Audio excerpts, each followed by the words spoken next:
Baik, bismillahirrahmanirrahim. Assalamualaikum warahmatullahi wabarakatuh. Selamat pagi. Waalaikumsalam warahmatullahi wabarakatuh. Pagi, Waalaikumsalam Bu. warahmatullahi wabarakatuh. Selamat pagi, Ibu. Oke, sudah membaca materinya? Saya lupa menginfo ya.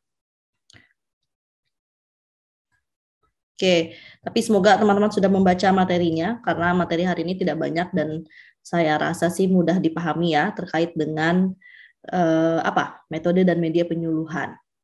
Ya, ini sudah mulai masuk unsur-unsur komunikasinya nih, ada media komunikasi gitu ya. Jadi dalam melakukan penyuluhan kita bisa memanfaatkan beragam metode, termasuk juga beragam media komunikasinya ya.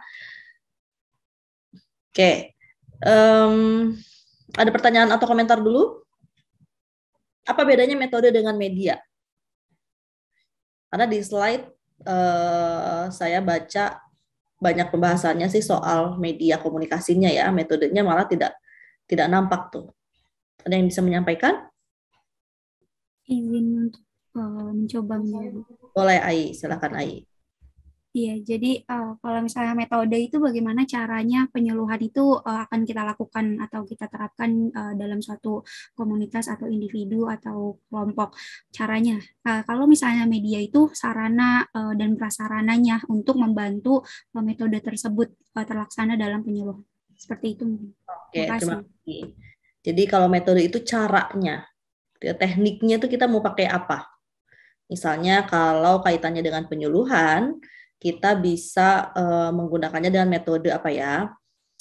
Sama halnya seperti proses pembelajaran. Metodenya bisa ceramah, gitu ya, bisa lewat diskusi kelompok atau FGD, bisa juga dengan metodenya itu ya caranya itu dengan menggunakan media massa, itu juga salah satu metode, gitu ya.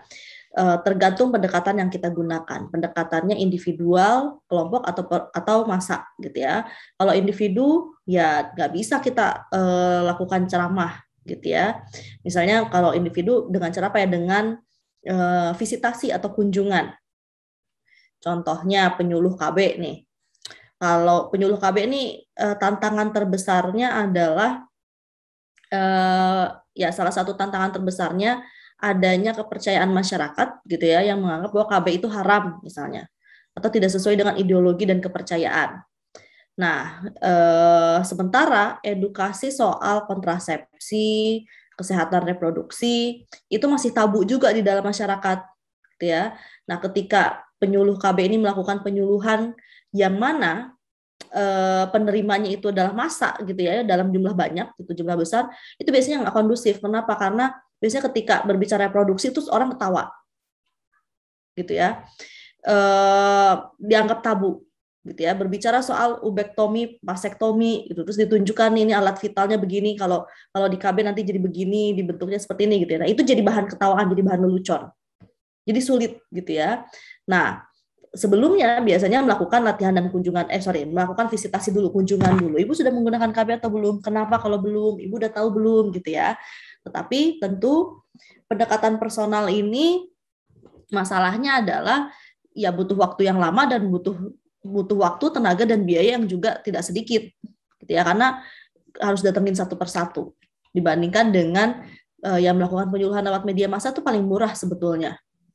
Kenapa murah? Karena dia jangkauannya itu jauh lebih luas.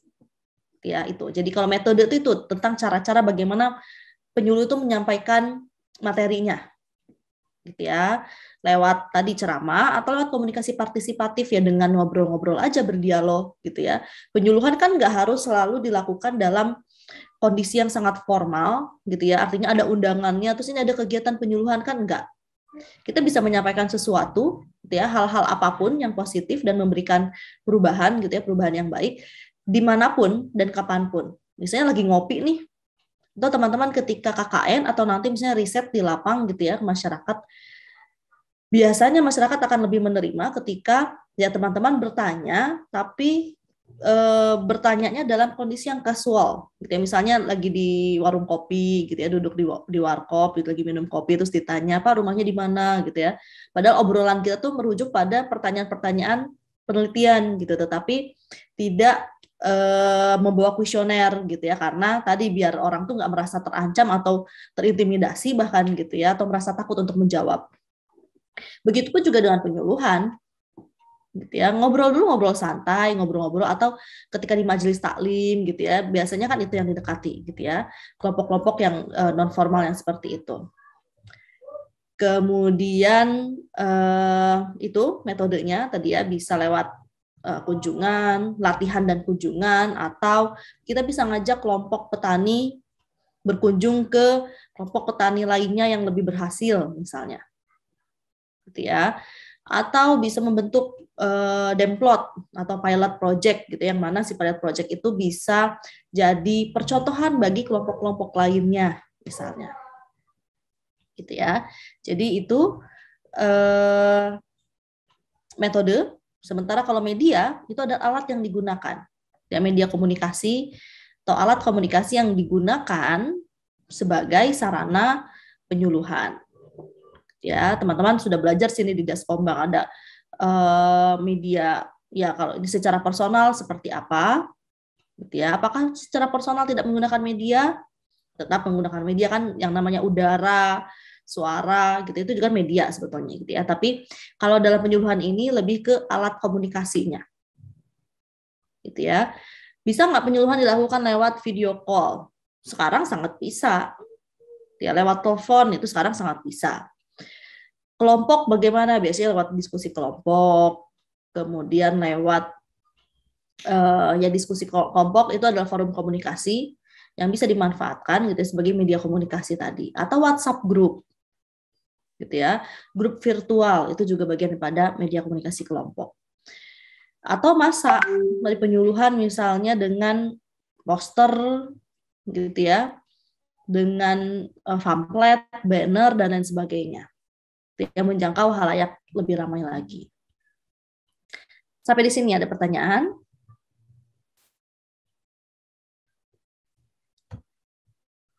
Saya buka materinya kalau gitu.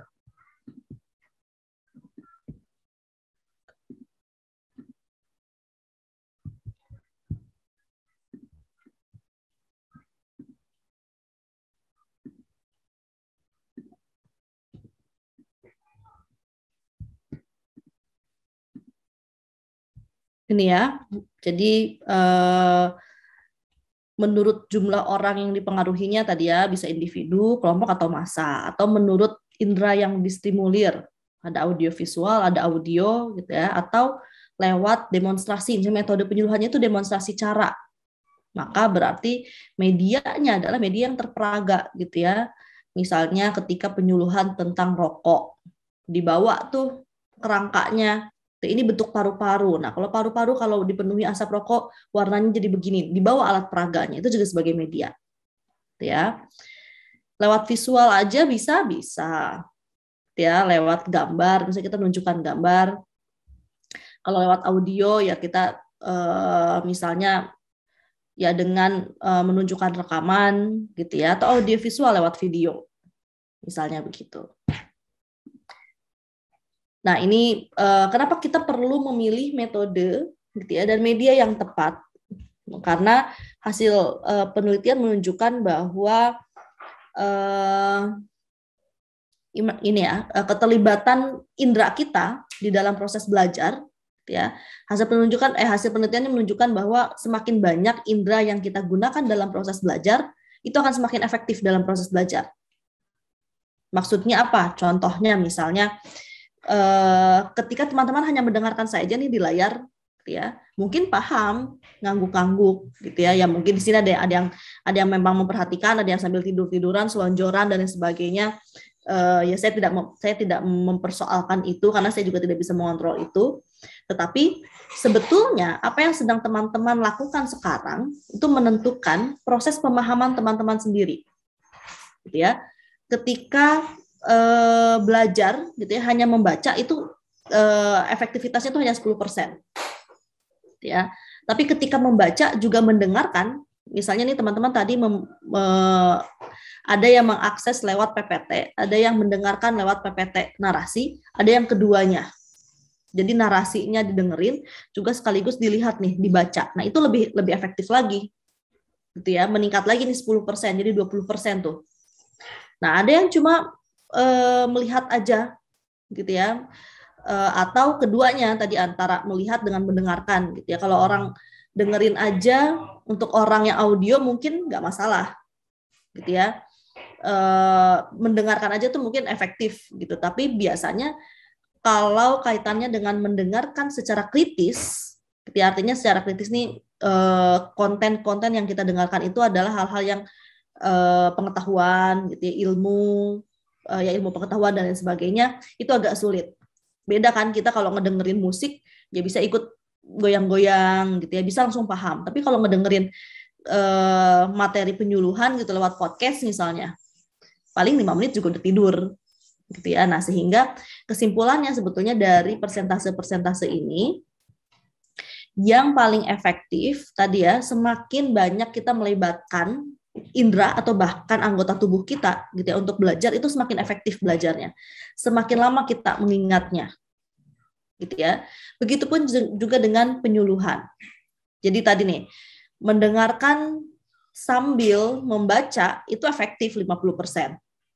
Ya, akan lebih efektif lagi ketika teman-teman berbicara. Gitu ya, ini 70% keefektifannya. Kenapa? Karena dari pada proses berbicara itu kan kita ada proses merecall, ya, merecall memori yang ada yang sudah tersimpan di dalam otak. Kemudian kita menyampaikan kepada orang lain. Nah, berarti pemahamannya akan lebih baik lagi. Itu saying itu 70%. Nah, begitupun ketika penyuluhan. Misalnya kalau metode ceramah itu ya petaninya sih ngangguk-ngangguk gitu ya, masyarakatnya sih ngangguk-ngangguk. Tapi mereka cuma bisa ngebayangin kan, ya saat itu paham. Keluar dari itu lupa lagi gitu ya. Nah, mereka dikasih bacaan juga, dikasih bekal, gitu, dikasih modul. Nah, akan lebih efektif ketika mereka juga diminta untuk mengungkapkan kembali apa materi yang sudah disampaikan gitu misalnya gitu, atau pemahaman mereka seperti apa, dan mencoba menjelaskan dengan bahasa mereka kepada sorry ke mute ya. Misalnya begitu.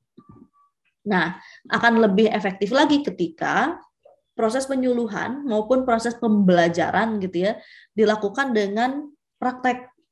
Itu kan lebih efektif lagi ketika mereka sudah bisa membayangkan gitu, sudah bisa meraba, bahkan mencoba. Makanya di teori difusi inovasi itu disebutkan bahwa inovasi yang baik itu yang trialability, yang bisa dicoba. Gitu ya, sehingga demonstrasi cara itu lebih efektif tentunya dibandingkan dengan metode dengan ceramah. Gitu ya. Begitupun juga dalam proses belajar. Untuk teman-teman SKPM barangkali tidak terlalu signifikan gitu ya penurunan kualitas proses pendidikannya dibandingkan dengan, kebayang mahasiswa eksak tuh kayak gimana ya, mahasiswa kimia disuruh ngebayangin NaCl, butana, benzana, cuma dibayangin aja gitu ya, mereka cuma baca, cuma lihat oh bentuknya kayak gini, gambarnya gini, warnanya begini gitu ya, terus ngedengerin dosennya. Padahal yang mereka butuhkan kan praktek. Mereka perlu mencium gitu ya, mereka perlu membandingkan larutannya seperti apa, bentuk misalnya ini kekentalannya sangat kental, kalau yang ini agak kental, yang ini cair, itu kan nggak bisa dibayangin. Ya nggak ya, kita bisa lihat misalnya dengan menyendok cairan itu gitu, sehingga untuk orang-orang yang seperti itu ya harusnya doing-nya tuh 90% efektif ketika mereka merasakan langsung. Gitu ya, itu ilustrasi aja. Nah, tetapi bisa jadi persentase ini juga bisa jadi berbeda gitu ya. Ini hanya penelitian pada umumnya. Walaupun ketika kita kaitkan dengan kecerdasan otak manusia, gitu ya, kita mengenal ada orang yang cerdas hanya mendengarkan aja gitu ya. Misalnya orang-orang yang auditori, kemudian ada orang yang visual, atau orang-orang yang kalau belajar itu harus bergerak. Itu penuh gerakan gitu ya, dia belajar tuh sambil jalan. Nah, itu kinestetik misalnya. Atau belajar cukup dengan membaca aja tuh dia bisa belajar. Itu berarti visual. Atau hanya mendengarkan aja nih tanpa memperhatikan saya di layar, teman-teman tinggal off cam gitu ya.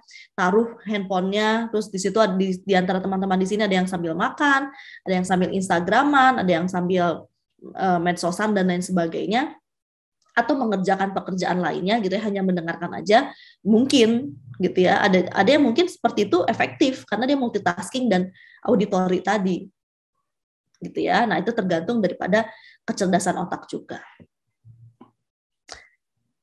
Sampai di sini bisa dipahami? Ada pertanyaan atau komentar?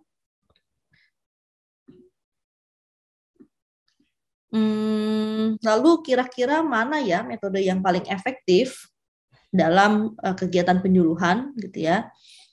Tentu yang paling efektif dan ideal ya kontekstual ya, tergantung daripada tujuan penyuluhan itu sendiri. Tergantung daripada aspek mana yang mau kita sasar. Apakah aspek kognitif, aspek afektif, atau psikomotor.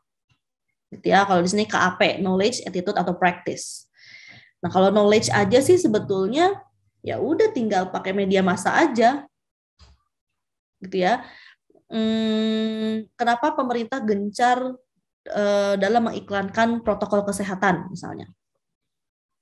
Ya pertama, sebelum mereka berubah, ya harus ditingkatkan dulu kognitifnya. Kenapa protokol kesehatan itu penting? Ya, makanya kalau dalam aspek knowledge itu ya metode sederhana bisa digunakan atau bahkan media-media yang bisa menjangkau lebih banyak khalayaknya itu lebih efektif. Begitupun juga dengan sikap terus-terusan aja di masyarakat itu terdedah gitu terhadap informasi. Lama-lama juga akan tertarik gitu, lama-lama juga akan berubah gitu ya. Itu makanya produk-produk itu masih menggunakan iklan. Iklan itu kan pertama kalau dia datangnya sekali dua kali untuk mengenalkan gitu, untuk mengubah pengetahuan. Tapi kalau terus menerus yang tadinya kita nggak minat jadi minat misalnya, jadi berubah tuh sikapnya, ya. Tapi dalam bentuk prakteknya tentu metode atau media dengan menggunakan media massa tidak akan efektif, gitu ya. Sama halnya ketika masak misalnya, ada tutorial memasak gitu ya. Sekarang kan apapun juga tersedia gitu di YouTube.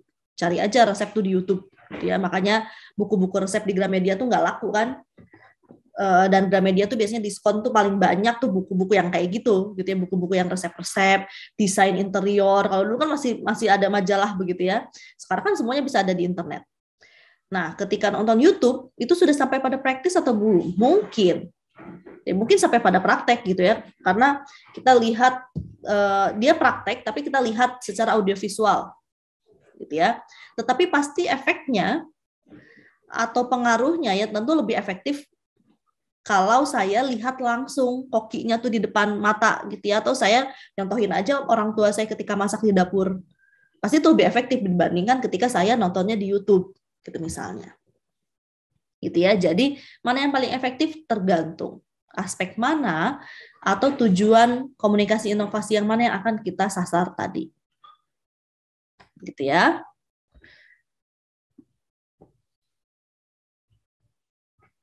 Oke. Pendekatannya tadi ya individual, kelompok atau massa. Ketika individu ya harus tahu dulu latar belakang individunya yang pertama. Kemudian tentu juga kita tidak bisa secara random acak gitu ya melakukan penyuluhan. Oh ini dia lagi ada di desa, lagi ada di teras nih, kayaknya lagi santai terus kita lakukan gitu. Enggak. Yang paling baik adalah dengan kita menyasar dulu tokoh-tokoh pentingnya, aktor-aktor pentingnya, ya.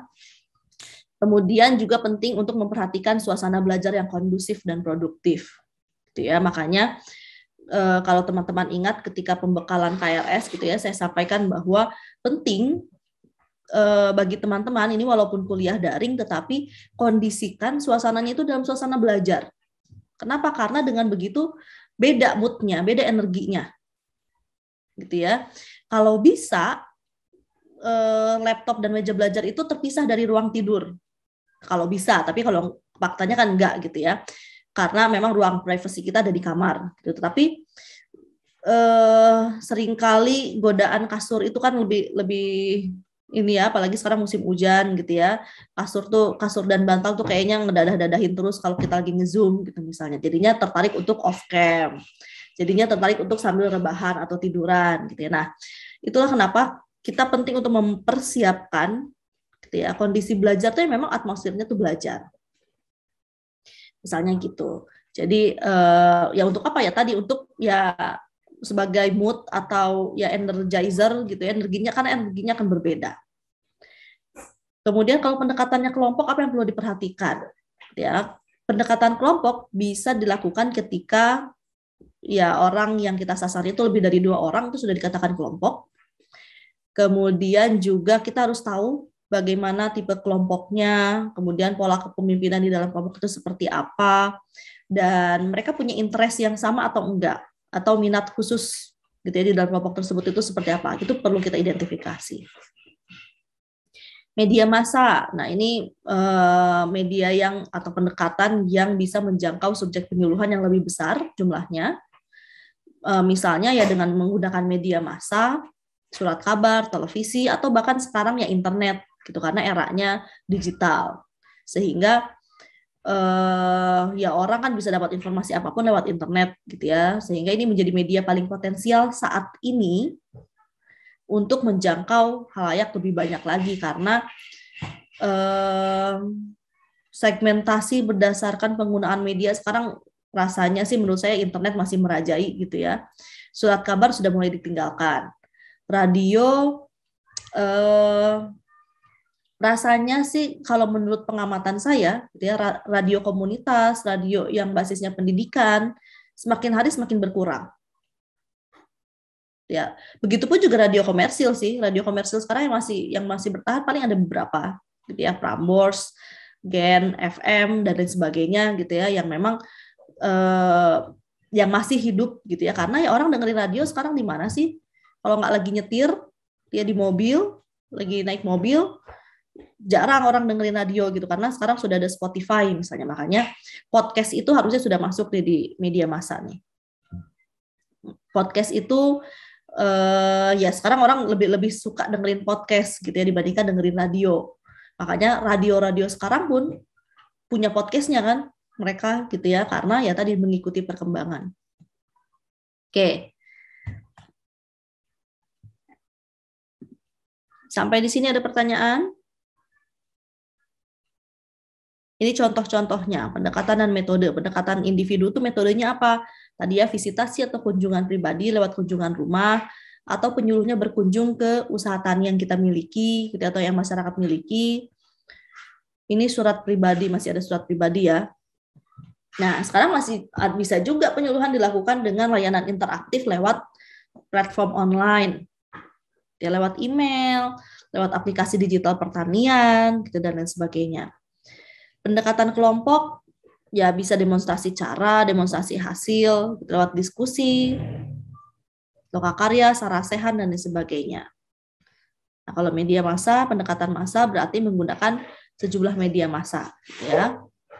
Kalau dilihat dari intensitasnya, tentu yang paling intens, yang paling intensif itu adalah pendekatan personal atau individu. Gitu ya. Pendekatan kelompok intens, tetapi bukan antar penyuluh dengan individunya, tetapi antar individu di dalam anggota kelompoknya. Itu karena secara tidak langsung itu juga menggerakkan kelompok itu sendiri. Kalau pendekatan massa, ya walaupun sekarang arahnya memang digitalisasi ini sudah menyediakan fitur layanan interaktif gitu ya, di mana petani itu nggak perlu nungguin penyuluh datang ke desa gitu ya, tapi juga bisa bertanya pada hotline yang ada di platform digitalnya misalnya. Seperti itu.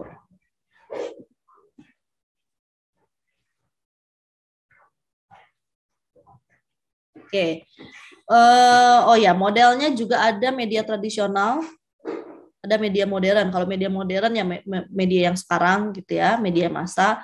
Media tradisional contohnya kalau sekarang mungkin masih sudah sulit ya ditemukan bahwa ada proses edukasi yang disampaikan lewat tayangan wayang gitu ya, atau lewat tari-tarian. Nah, biasanya tarian tradisional itu kan punya makna gitu ya, punya pesan. Atau lewat koreo apa ya, teatrikal gitu dan lain sebagainya gitu ya. Itu juga bisa. Dan kalau yang media modern ya media masa sekarang gitu ya, baik cetak, audio, audiovisual dan lain sebagainya. Ini aspek yang saya sampaikan tadi. Jadi strategi yang kita gunakan itu tergantung daripada sasarannya, tergantung daripada tujuan belajarnya, pada aspek yang mana, kognitif, afektif, atau keterampilan, gitu ya, psikomotor. Nah, metodenya pun kalau kognitif ya bisa lewat media massa, gitu ya. Kalau sikap bisa paling efektif memang secara personal, gitu ya, dengan datang langsung, atau kalau mau lebih murah dan lebih cepat lewat diskusi kelompok. Nah, kalau tujuan belajarnya praktis, itu tidak lagi menggunakan media massa tentunya, tapi ya demonstrasi secara langsung gitu ya, baik demonstrasi cara maupun demonstrasi hasil. Ada pertanyaan atau komentar? Disilahkan. Mudah ya? Setidaknya materi hari ini bisa lebih terbayang.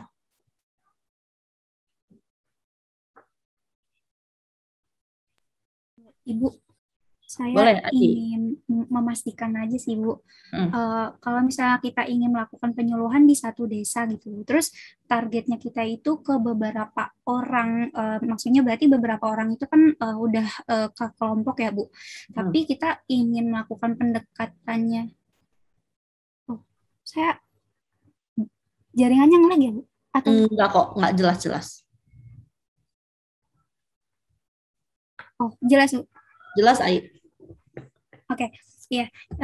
Jadi kalau misalnya kita ingin melakukan penyuluhan di satu desa, terus target kita tuh banyak itu Ibu, berarti udah termasuk kelompok itu kan ya Bu, apa targetnya. Nah, kita ingin melakukan pendekatannya itu misalnya pendekatan individu, berarti kita dari beberapa kelompok itu datang ke rumahnya masing-masing untuk door to door, atau seperti apa ya Bu kalau yang dimaksud pendekatan individu kalau misalnya target kitanya tuh banyak. Oke, benar, Ai. Jadi meskipun pendekatannya individu, gitu ya, tetapi yang disasarkan adalah perubahan sosial atau perubahan dalam masyarakat. Jadi pendekatannya aja yang individu. Nah, kenapa saya bilang tadi kalau individu itu butuh waktu yang lebih lama, tenaga yang lebih banyak, uang juga lebih banyak, karena kita datangin satu-satu. Sementara target kita adalah masyarakat desa. Ya, tentu akan sulit.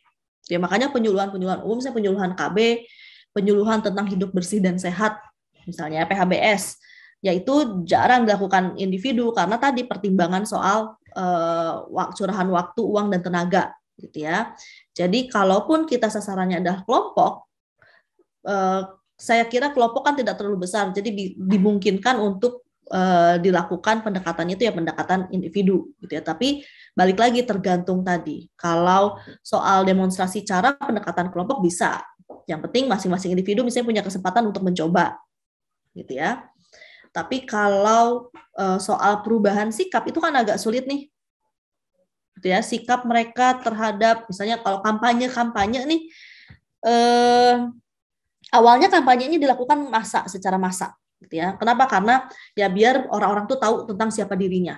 Nah, lama-lama biasanya semakin dekat, gitu ya. Itu suka ada serangan pajar kan namanya. Nah, didatengin tuh rumah-rumah, dibawain sembako, gitu ya. Kenapa? Karena mengubah sikap itu tidak cukup, gitu ya, hanya dengan sekali terus kita langsung berubah sikapnya kan enggak, gitu ya. Perlu pendekatan yang lebih lanjut, gitu ya. Dalam konteks-konteks tertentu itu perlu pendekatan yang lebih lanjut dan lebih intens, gitu ya, biar benar-benar bisa mengubah sikap, gitu. Jadi walaupun pendekatan individu, tujuannya tetap untuk perubahan ya masyarakat sebetulnya. Begitu, Ai.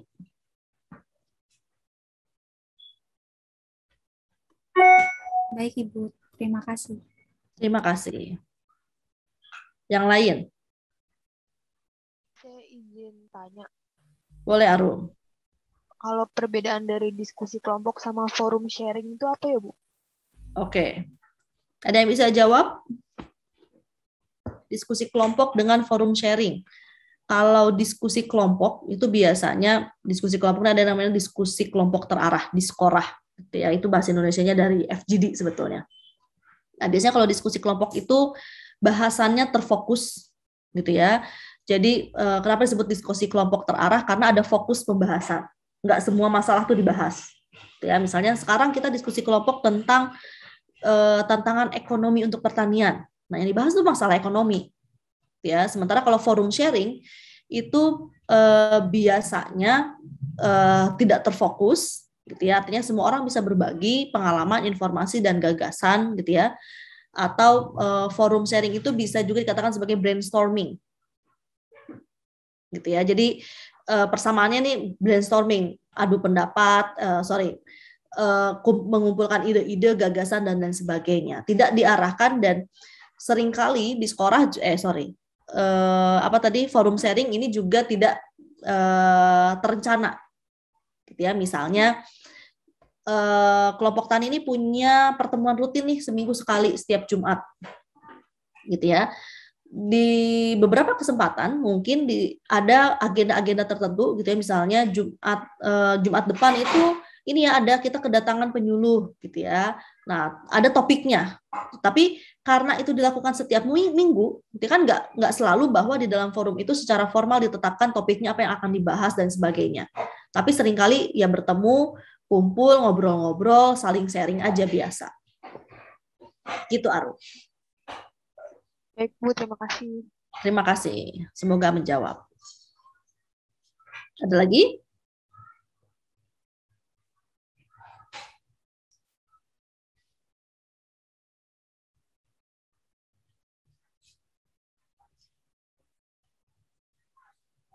Masih ada yang belum jelas? Yang lain? Izin bertanya, Ibu. Boleh, Wafi. Untuk yang tadi sebenarnya dari AI kan pendekatan dari individual dan kelompok bisa berhubungan. Tapi kalau seumpama kelompok ke massa mungkin terjadi nggak, Bu? Karena strateginya apakah diperluas atau seperti apa? Oke. Ya, terima kasih Wafi atas pertanyaannya. Jadi dalam satu kali waktu, gitu ya, dalam satu konteks penyuluhan, ya kita bisa memadukan lebih dari satu metode maupun media, gitu ya, karena tadi tergantung daripada tujuan pembelajarannya itu seperti apa. Selain itu, bisa nggak misalnya metodenya itu, pendekatannya itu massa, tapi menggunakan medianya itu kelompok misalnya, gitu ya, itu sangat mungkin. Begitupun juga sebaliknya. Itu misalnya saya ingin melakukan penyuluhan di masyarakat Desa Cibanteng. Ya kan, yang saya tekankan unit analisisnya adalah masyarakat. Unit yang akan saya tuju adalah masyarakat. Tapi dari situ saya menggunakan ketiganya bisa, gitu ya. Misalnya pertama saya menggunakan individu dulu nih satu persatu, tapi ternyata kayaknya susah deh individu. Jadi ganti deh, jadi kayaknya pendekatan kelompok, gitu ya. Atau pendekatan kelompok ternyata juga dirasa kurang efektif, gitu ya. Atau tanpa ada analisis efektif dan tidaknya, tapi kita memadukan ketiganya, itu juga sangat mungkin. Ya, misalnya di dalam pendekatan massa, kita menggunakan media massa, gitu ya, tetapi kita sampaikannya lewat pendekatan kelompok, lewat forum kelompok, itu juga mungkin. Ya, dengan cara apa ya? Misalnya memanfaatkan media audiovisual, gitu ya, atau memanfaatkan media massa yang disampaikan secara berkelompok atau bahkan personal, itu juga sangat bisa. Jadi mengintegrasikan lebih dari satu metode maupun pendekatan itu bisa. Begitu, Wafi. Baik, Ibu. Terima kasih. Terima kasih.